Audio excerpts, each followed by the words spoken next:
Captain साहब बहुत बहुत स्वागत है आपका। थैंक यू, आपका बहुत बहुत धन्यवाद जो आप हमको कवर कर रहे हैं। कैप्टन साहब क्या कहेंगे, लगभग 62 डेज आप लोगों को यहाँ पर संघर्ष करते हुए हो गया, लेकिन सरकार जो राष्ट्रवादी सरकार है वो तस से मस होने का नाम नहीं ले रही। हाँ, ये बड़ी उदासीनता का विषय है। अभी तक 62 दिन हो गए, लेकिन हमारे पास सरकार की तरफ से कोई नुमाइंदा तो अभी तक आया नहीं है, ना ही हमारे को कोई कॉल मिली है। उम्मीद है हमें कि शायद हमारे अगले कदम पर सरकार की आँख खुल जाए। कोशिश कर रहे हैं जगाने की, अपने संवैधानिक हकों को मांग रहे हैं। कोई नाजायज मांग तो हम मांग नहीं रहे हैं। उम्मीद है 30 तारीख को हमने जो ये प्रोग्राम बनाया है कि हम जितने भी 543 सांसद हैं उन सबको जो जेसीओ और जवानों के साथ विसंगतियां हैं उनका ज्ञापन देंगे और उनके माध्यम से महामहिम राष्ट्रपति जी, माननीय प्रधानमंत्री जी और माननीय रक्षा मंत्री जी से अपील करेंगे कि आपका सैनिक सड़कों पर है, पूर्व सैनिक, आप इनकी जो संवैधानिक मांग है इन पर विचार करें और इनको सड़कों से रोकें और इनकी मांगों को पूरा करें। कैप्टन साहब बार बार बात हो रही है विसंगतियों की, आखिर ये विसंगतियां हैं क्या? जनता जानना चाहती है, देश जानना चाहता है कि ऑफिसर और जेसीओ जवान के बीच ऐसी क्या खाई है, ऐसा क्या लूप है कि वो आज आपको यहाँ पर बैठने पर मजबूर कर दिया। जैसा कि आप सभी जानते हैं, अभी सेकंड 1 रैंक 1 पेंशन जो OROP का रिवीजन हुआ था, उसके अंदर गवर्नमेंट की तरफ से 28,000 करोड़ समथिंग रुपए दिए गए हैं सरकार की तरफ से। लेकिन उसमें से जेसीओ और जवानों में कुछ वर्ग तो ऐसा है जिनके पास एक भी पैसा नहीं आया है। उनका जो रिवीजन हो रहा है तो एक ही जवाब आ रहा है, नो चेंजेस, कोई चेंज नहीं है उनके जो पेंशन का स्टेटस है उसमें। और किसी का चेंज हुआ है तो वो बहुत मिनिमम चेंजेस हुआ है।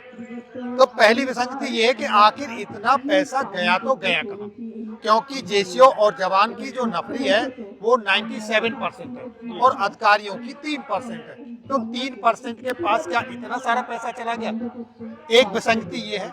इसी तरह की विसंगतियां हैं जैसे कि रिस्क अलाउंसेस है, उसके बारे में है, डिसेबिलिटी पेंशन है उसके बारे में है, विधवा पेंशन है उनके बारे में है, बेसिक पेंशन है उसके बारे में है। और अभी तो ये टिप्स ऑफ आइसबर्ग देखा ना आपने कि जब समुद्र के अंदर एक पहाड़ होता है बर्फ का, तो एक छोटी सी टिप दिखती है आइस की, जिसमें टाइटैनिक भी टकरा गया था तो नीचे बड़ा पहाड़ था, टूट गया।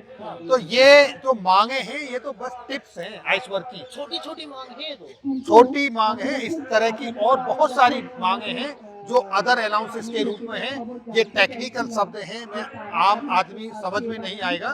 जैसे सियाचन का अलाउंसेस है, काउंटर इंसर्जेंसी का अलाउंसेस है, चिल्ड्रन एजुकेशन अलाउंसेस है, इस तरह के बहुत सारे अदर अलाउंसेस हैं जो आपकी बेसिक पेंशन एनरोलमेंट पे उससे अलग है, वो एक अलग चीज है। लेकिन ये जो अलाउंसेस हैं रिस्क के और जो आपको दिए जाते हैं उनकी जो विसंगतियां वो सारी मांगे हैं, वो सब मांगे हैं। जी हाँ। कैप्टन साहब देश में और भी विपक्षी पार्टियां हैं, लेकिन जिस प्रकार से किसान आंदोलन हुआ आपको पता होगा, तमाम विपक्ष पार्टियों का उनको समर्थन था। लेकिन हमारा पूर्व सैनिक सड़कों पर है, जिनकी वजह से वो सत्ता में रहे और तमाम पूरे भारतवर्ष के लोग सुरक्षित होते हैं, आज उनके साथ कोई खड़ा नहीं हो रहा। अफसोस की बात तो ये है कि आज हमारा नेशनल मीडिया खड़ा नहीं हो रहा है।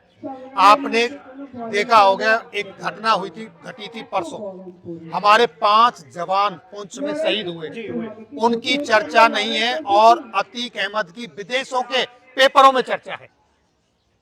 कितने दुर्भाग्य की बात है, किसी नेता की तरफ से उनके प्रति संवेदना नहीं जाहिर की गई। और जो माफिया उसके बारे में क्या क्या कहा गया है आप तो ये बड़ी अफसोस की बात है।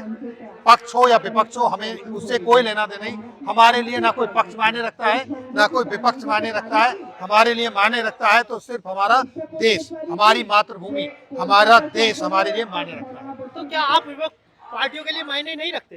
भाई सेना के पराक्रम की बात हर पार्टी करती है कि सेना की वजह से देश सुरक्षित है, हमारी सेना इतनी मजबूत थी कि 71 का युद्ध हो या 99 का युद्ध हो जीता। लेकिन आज सैनिक सड़कों पे कोई नहीं दिखाई दे रहा। ये आप देख रहे हैं, कभी भी सेना ने अपनी पावर का, यानी कि पूर्व सैनिकों ने कभी भी, चाहे सर्विंग में हो या रिटायर्ड हो, उन्होंने कभी किसी पार्टी का साथ नहीं दिया। ओपनली वो राजनीतिक मुद्दा में नहीं रहते हैं, वोट जिसको देनी देते रहे। लेकिन अब वो समय आ गया है कि जब पूर्व सैनिकों को एकत्रित होके अपनी पावर को दिखाना पड़ेगा। अब समय आ गया है, और जब उनको दिखेगा तब देखना पक्ष भी आएगा और विपक्ष भी आएंगे। मतलब जब लगेगा कि हाँ मेजोरिटी है, एकत्रित है।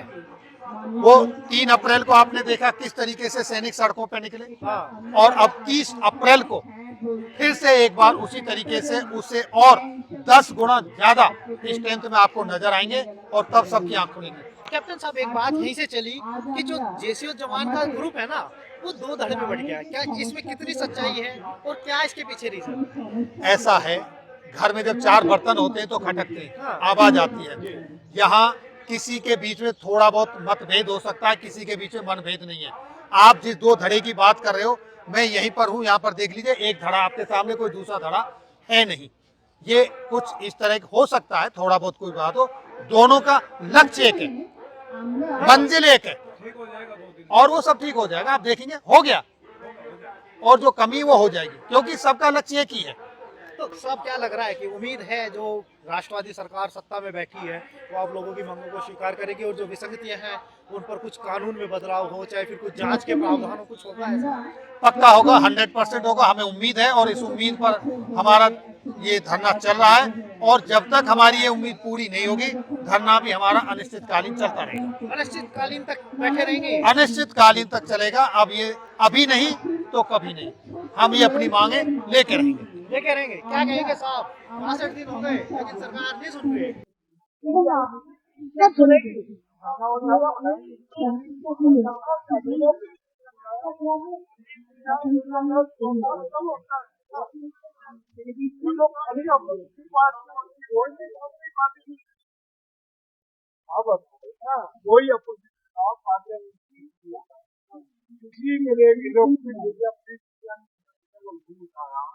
उन्नीस सौ 47 से लेकर आज 3 अप्रैल को 700 जिलों में 5-7 रोजी इकट्ठे होकर क्योंकि उनको भी ये मालूम है तो फौजियों को उनकी कोई कमी नहीं थी, लेकिन सरकार ने वन दी, ऐसा दिया है। बंद रहे जिनके लिए आवाज उठी, जिनके लिए उठेगी, कम उम्र में रिटायर्ड नहीं था ना, कम उम्र में रिटायर्ड। कम उम्र में कौन रिटायर्ड होता है? सबसे पहले होता है मेडिकल बोर्ड, बोर्ड के अंदर वो जख्मी हुए, कारगिल में जितने जख्मी हुए थे, कारगिल में जो जख्मी हुए उन जवानों की 99% की एज 3 और 4 साल की। आज कोई 5 साल में जख्मी हो गया, कोई 7 साल में हो गया, 8 साल में हो गया, 10 साल में हो गया, तो लोग में तो वही रिटायर हुआ, 22 मिनट हो गया, 25 मिनट हो गया, उसके बाद कम उम्र हुआ रगरव 8 साल के बाद रिटायर हो, उसके बाद 7 साल उसको हर साल 2 महीने बुलाते हैं, 15 साल तक आता है, 14 साल आया, 15 में जा रहा, दूसरा वो तीसरा सिपाही वो छोटी थी 35-40 साल में, मैं कह रहा हूँ 22 और 35 साल की उम्र में रिटायर, 22 साल उनकी आवाज, उनकी तो पेंशन बता दी, ऐसा सरकार ने किया, और कभी बताया उनकी पेंशन।